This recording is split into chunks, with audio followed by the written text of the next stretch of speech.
The views and opinions expressed in this video are those of the speakers and panelists, and do not necessarily reflect the position of the ETHOS Institute for Public Christianity and its founding institutions and organization. Is Jesus God? Migrant workers and human rights from a Christian perspective. Marriage and family. ISIS presents a much bigger threat. How do we integrate the Bible with our scientific understanding? Are you able to actually describe and articulate clearly your own sense of purpose in life?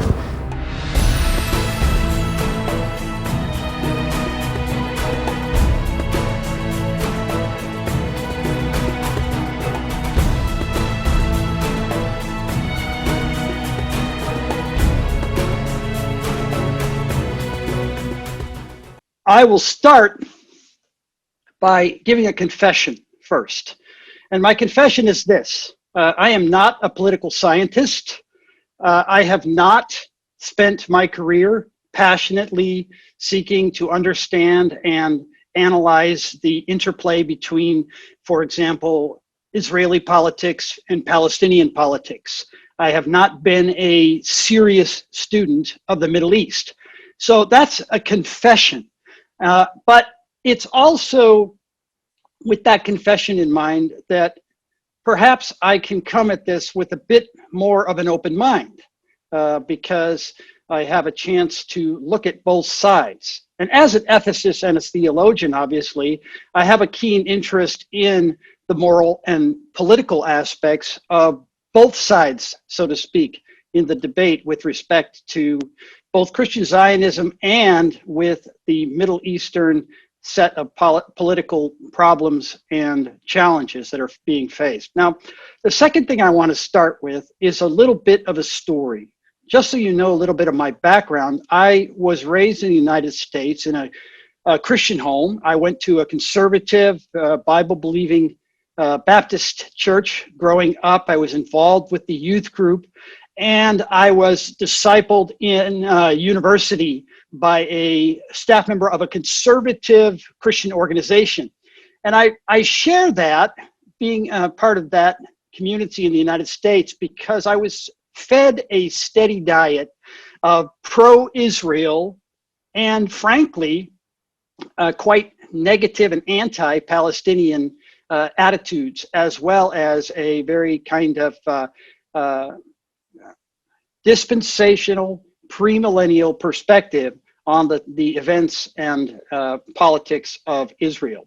So that is a little bit of my background, but I also wanted to share that as I graduated from the university, one of the things that God did in benefit to me was he brought a young man into my life named Samir Awad. Now, Samir was an evangelical Christian, godly young man, and he was the second son of a president of a evangelical Bible college. And so he was, along the lines that I thought would be a normal, good Christian friendship. But the interesting thing about Samir was that his dad's Bible college was in Bethlehem, in Israel.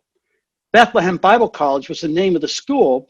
And it was really from Samir that I first got a different side of the story, a little different picture about the nation of Israel, about the Palestinian situation, especially the Palestinian Christian situation. And that got me to thinking.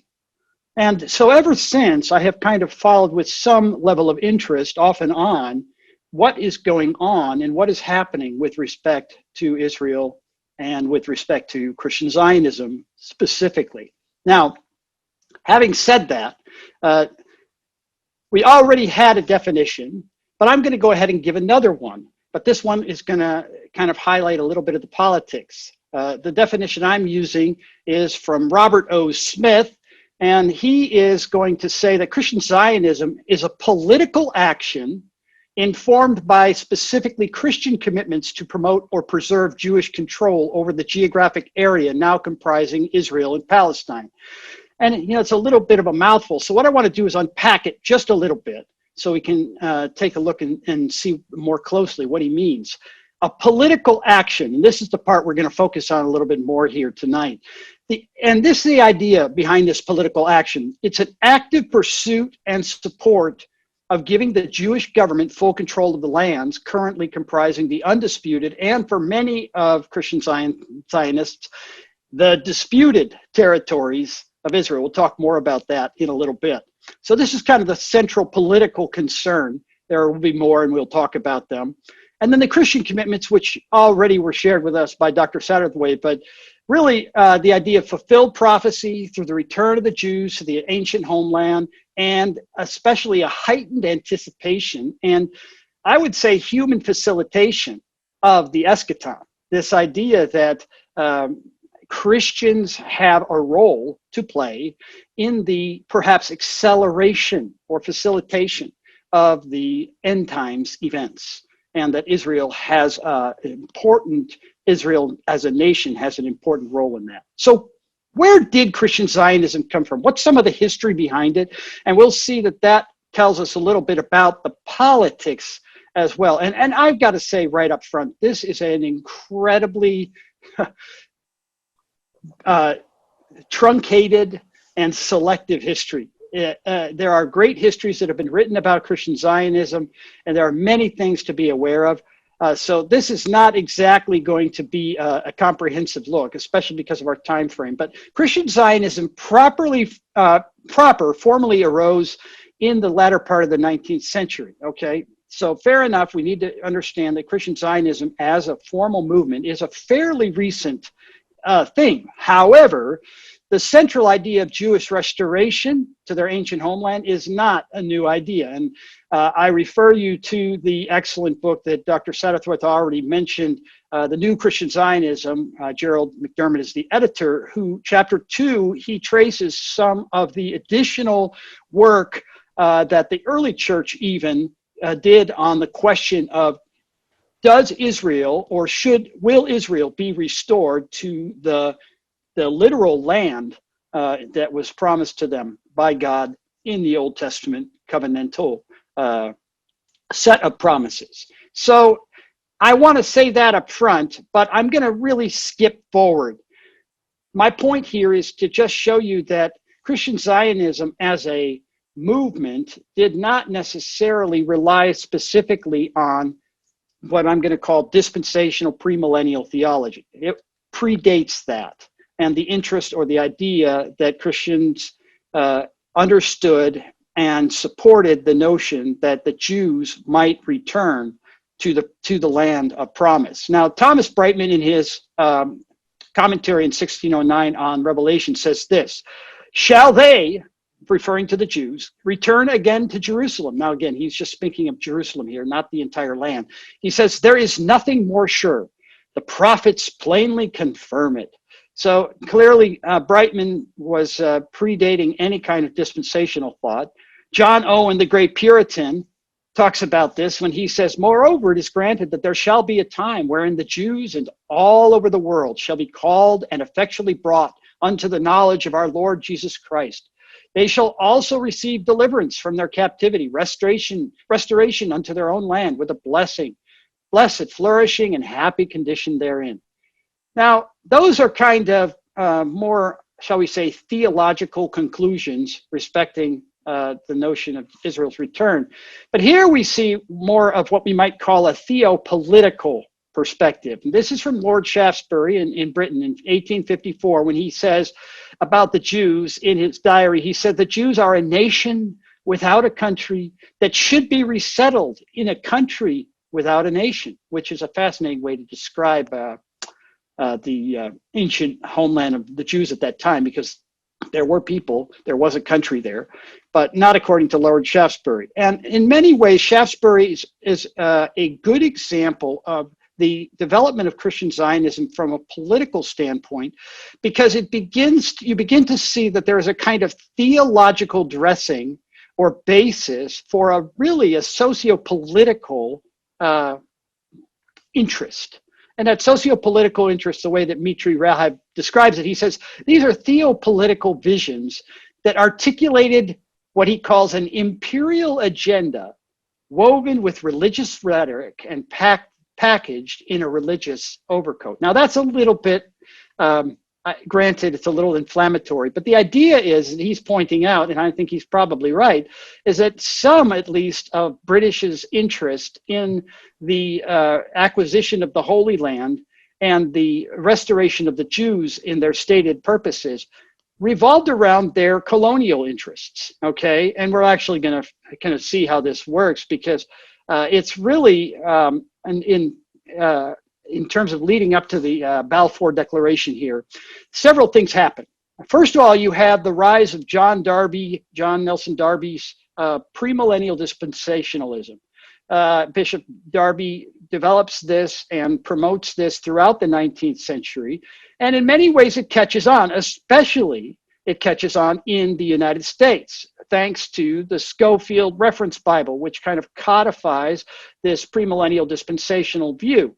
And it's very much a central aspect of premillennial dispensationalism that you're going to have a very different set of covenants that are with respect to the Jewish people in particular. And along with that, Blackstone writes a book called Jesus is Coming. So there's a kind of end times fervency. And Blackstone himself lobbied many of the US senators of his time, as well as the Chief Justice and even the president of that time, Benjamin Harrison, to bring Jews back to the land. And it's interesting because Blackstone's connected into this in another way. He actually is trying to convince a Zionist, a Jewish man named Theodor Herzl, to consider having the Jews resettled, because Theodor Herzl is really the kind of considered the father of Jewish Zionism, and have the Jews resettle in the Holy Land, because Herzl originally was looking at places like Uganda and Argentina for a Jewish homeland. He didn't initially think that it was realistic to bring the Jews back. And so it was Blackstone who sent him a Bible with all the passages underlined that suggested that Israel was supposed to be the land. And so Herzl develops this kind of theology of Eretz Yisrael, which is the statement, the land of Israel. And he writes a book called The Jewish State and begins in Switzerland to have a conference about this. And things begin to heat up about the idea of bringing the Jews back to their homeland. Now, between that time and 1917, many events take place. For example, the Russian pogroms against the Jews takes place during this period. And as a result of that, the British are beginning to try to provide some sort of place for these Jews fleeing from their various homelands to a Jewish state. Now, I have to say, too, that this declaration is made at a time when the British Army was kind of right at the door of Palestine. They were just about to walk in after the Ottoman Empire's 4th century occupation was about to come to a collapse. So this is a political, as much as it is anything else, kind of colonial interest. But of course, it is also an offer for Jewish people to have a homeland. So it's not simply or merely for British benefit. Now, between that and 30 years, there comes the World War II problem, as well as part of World War I, and especially the Holocaust. And that changes everything in terms of sympathy for the Jewish plight. When the Holocaust becomes evident in terms of how horrific it was in terms of the treatment of the Jews, the UN comes up with what they call a partition plan, because the Jews had been forced out of Europe, forced out of Russia, and there were actually boatloads of Jewish people looking for somewhere to go and somewhere to land in part of this period.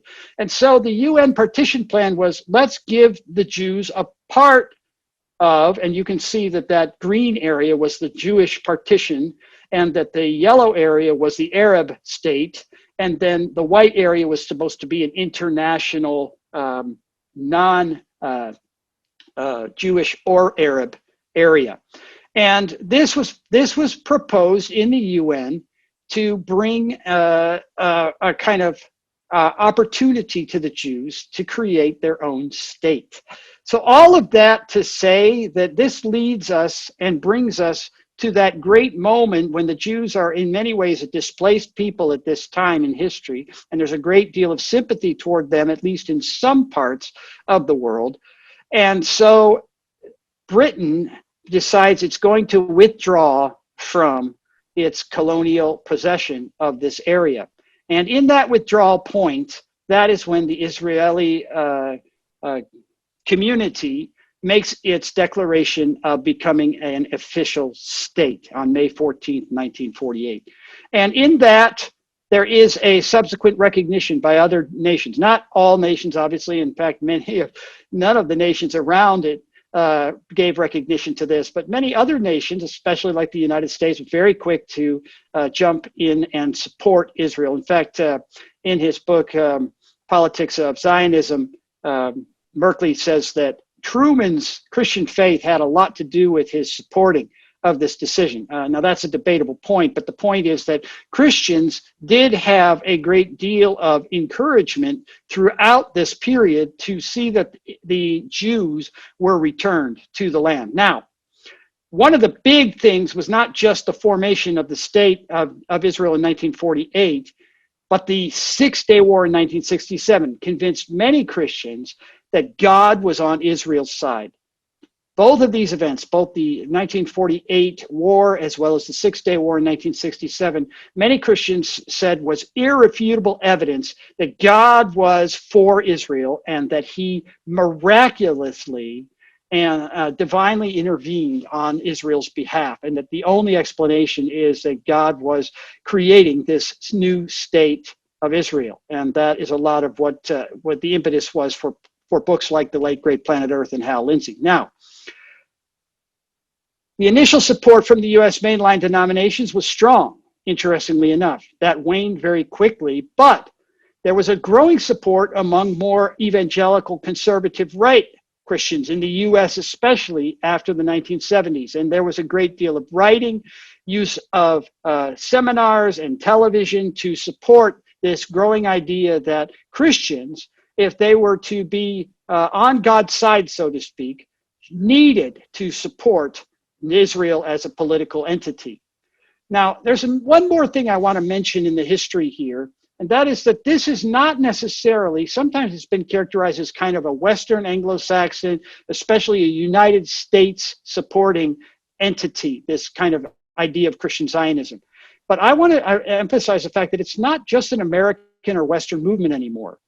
For example, the International Christian Embassy of Jerusalem boasts right now, I just checked out its website yesterday, has 86 chapters in 86 different countries, And so that it really sees itself as and there's a chapter here in Singapore, in fact, so that it sees itself as an international movement, not just a Western Anglo-Saxon movement. And that's important because some people characterize it that way, and I think unfairly. Now, what are some of the central claims? What are the ideological claims as well as the political goals? This should be in many ways from the history kind of a summary or a recap or a review. But the first goal, obviously, is active participation in God's redemptive plan for the world as it pertains to the Jews. And essentially, Dan Hummel puts it this way. They believe, Christian Zionists, that they are not only correcting the ancient injustice of anti-Semitism, but contributing to the salvation of the world and the completion of God's redemptive plans. So we have to understand that this is a political, but a theopolitical attitude. And so what you have here is the idea that ancient divine covenants and prophecies regarding the restoration of the Jewish people to the land promised to them cannot be fulfilled apart from Israel's literal and political occupation of the promised land. And political control of the Jews over that land is central to that. And therefore, it will bring about, or it is a key kind of piece in the coming of the end of the age. And Israel's national presence in their ancient homeland is a necessary prerequisite to the coming of Jesus. So it's incumbent upon Christians to support and defend national Israel, since this will presumably hasten the second coming of Jesus. And finally, according to some, not all, but according to some, and Dr. Sadowitz mentioned this, Genesis 12:3 promises that all those who bless Abraham's descendants, the Jews, will in turn be blessed by God. And this extends not only to individuals and groups, but also to entire nations and governments that support political Israel. So the idea is, you want to be blessed by God? Then you should support national Israel. Okay? Now, let's do some assessment here. It's a fair question. What about this can be commendable and commended? And what about this may be questionable or problematic? And again, this is not a comprehensive assessment. There are many things we could say. I'm just going to highlight a very few things. And the first thing I want to say is that the recent return of the Jewish people to a significant portion of their ancient homeland, as well as their continued preservation there, these are really remarkable historical and political achievements in our time. It is an amazing event, and it should not be overlooked as being some sort of kind of coincidental or strange happening. There are many things that came together that are quite remarkable, and the preservation of Israel as well is quite remarkable in spite of intense opposition from numerous segments. So that's something that's notable, at least. Now, opposition to anti-Semitism and the honest preservation and sharing of past wrongs done to the Jews is an important and praiseworthy aspect of Christian Zionism. Now, obviously, they're not the only ones who are doing this, but certainly they are an important piece in recalling and reminding a new generation and generations that follow of the terrible atrocities done to Jews in not just the Holocaust, but in other ways as well. And so that anti-Semitism is a noble and important goal of the Christian Zionist movement. And that Christian Zionism has become increasingly diverse and global in terms of its adherents. Again, this is a positive, the idea that there is a kind of global movement, and it is not just a kind of little tiny segment in one little part of the world.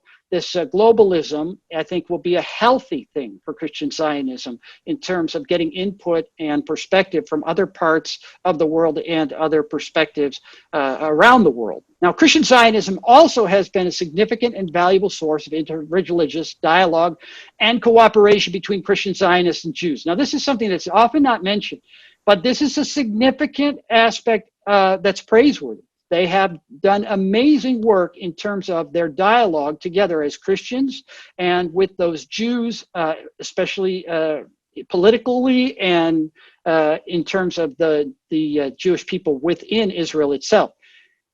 However, that dialogue and cooperation has come at a very steep price of increasingly diminished opportunities to do the same kind of dialogue with Muslims as well as Palestinian Christians. This is a tragedy, I think. And Dan Hummel brings this up again. He says, Arab Palestinians, both Christian and Muslim, hardly receive a hearing by Christian Zionists, a justification often voiced on the grounds of interfaith solidarity with Israel. Each step that Christian Zionists take toward Jews, however, in practice means a step away from Muslims. The promise of an Abrahamic dialogue or tri-faith cooperative is nowhere dimmer than in Christian Zionism. And I think he's right about that. I think that's one of the great weaknesses and tragedies. Now, there is also a tendency to let instrumental goals of Christian Zionism, especially the idea of the return of Jesus, for example, to override present moral and political concerns. In other words, there's a tendency to say, we know that Israel needs to exist and that therefore we'll overlook some things because we want Israel to exist and Jesus to return, and that's a necessary correlation. And I think that's problematic in many ways. Christian Zionism has also tended to perpetuate and further inflame already heightened tensions in the Middle East. And the non-religious nature of Israel and its people, their system of governance, does not even remotely resemble a nation under the lordship of God and or Jesus Christ, which I think is part of what Dr. Satterthwaite was trying to say with respect to, are the Israelites actually going to respond to the opportunity that God offers to them in terms of fulfillment of prophecy? That's an important question that we all need to ask and wrestle with. And then tying God's favor to the wholehearted support of the contemporary state of Israel is problematic at many levels.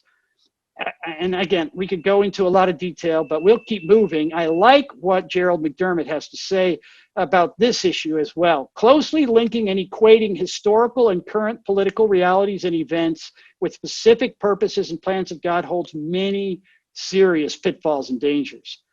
There is a much too much assumption made about many of the contemporary events surrounding the nation of Israel, and the assumption that those are going to somehow be definite fulfillments of God's plans and purposes. So in response to that, Gerald McDermott says this. He says, "We as new Christian Zionists do not mean that the state of Israel is a perfect country, or that it should not be criticized for its failures, or that it necessarily is the last Jewish state we will see before the end of days, or that we know the particular timetable or political schema that will come before or in the final days." In other words, he has a certain humility of recognition that we're not really sure exactly how God's going to bring this about, and we don't even know if this particular political entity of Israel is the fulfillment.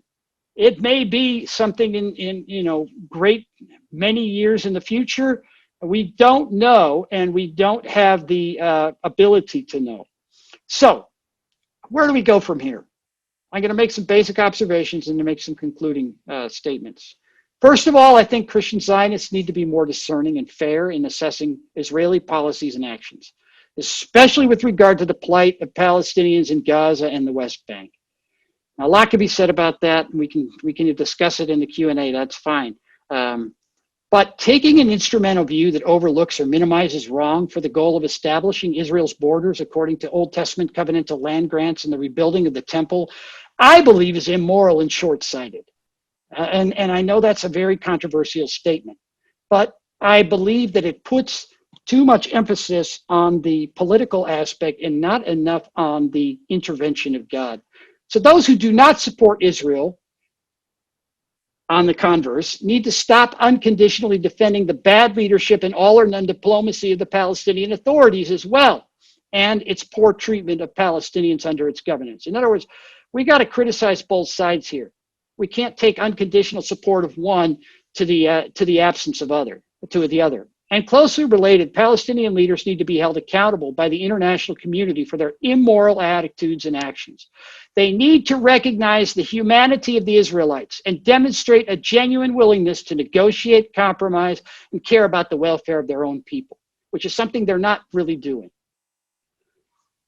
I like what Darrell Bock says here. He says, if justice is addressed, it must be discussed in non-discriminatory fashion.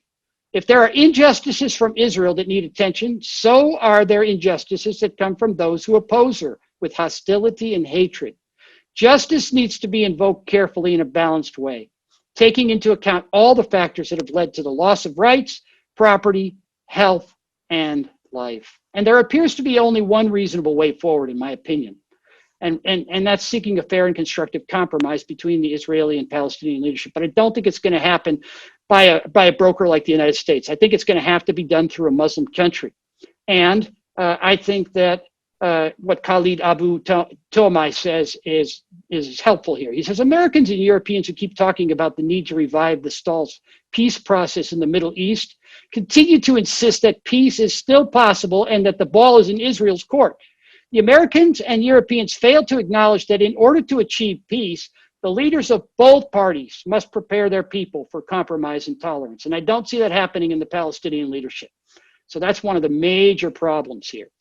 For those of you who are interested and want to hear what I think is a much better, yes, Dr. Satterthwaite has mentioned it, I'll mention it too, and that was not planned. We did not talk to each other beforehand, but I think this is a much more helpful look at the possibility of Christian Zionism from a much healthier and more humble perspective. So I would recommend that book to those of you who are interested in really looking at this in a fair way for Christian Zionism. So here is my conclusion and some key points of summary. And again, they're just summarizing what's already been said. But the idea that Israel will be restored to their ancient homeland, it's not a recent development in the history of Christian thought. It goes way back. And because I'm not a supersessionist, I believe that parts of the Bible, like Romans 9-11, for example, strongly suggest that God still has a plan to fulfill his promises as they pertain to the Jewish people. I do not, however, believe that there are that we are unnecessarily and unquestionably living in the last generation before Jesus returns to inaugurate the end of the age. It could be a long time from now. And contemporary Christian Zionism is no longer inextricably tied to and dependent upon premillennial dispensational thinking. And it's not just an Anglo-Saxon Christian movement either. No matter where you fall on the theological spectrum, I believe that Israel as a nation has a demonstrably legal and historical right to exist. This is a political statement I'm making. I also believe that the Palestinians and other surrounding national leaders need to recognize and admit this, just as Egypt, Jordan, and most recently the United Arab Emirates have already done. And some level of support for national Israel by Christians around the world is not inherently moral or immoral. The decision to support and criticize Israel should always and continuously be passed through the grid of a biblical frame for moral and political decisions made by Israel, Palestine, and all other relevant world powers. We should avoid using loaded inflammatory terms like land theft, divine mandate that have been unhelpfully created and co-opted by both sides. And a Christian theology of the land recognizes that all land is a stewardship from God, who's the true source and owner of it. The state of Israel is no more owner of the land than are the Palestinians. Good stewardship recognizes the responsibility of all who live on it to treat not only the land as a stewardship from God, but the inhabitants as well. Second to last, a Christian theology of leadership recognizes that while every governing authority and leadership, according to the sovereign plan of God, is in leadership according to the sovereign plan of God, that does not mean those leaders are unaccountable to God for how they choose to govern. And we need to hold them accountable. Finally, although this discussion focuses on the politics and ideology of Christian Zionism, it's important to emphasize that the issues here are not merely or even primarily ideological and political in nature. They are at their root theological and spiritual. And what I mean by that is that our hope is not in politics. Our hope, although we are concerned about politics, although we want good governance, our hope is in God. And we need to look to Him for our hope. And we need to trust in Him and turn to Him for the coming of the age and for the return of our Lord Jesus Christ. So really our focal point has to come back to Jesus Christ in all things and not be caught up in the political so much so that we get lost in the material and miss the importance and significance of the spiritual. Thank you very much.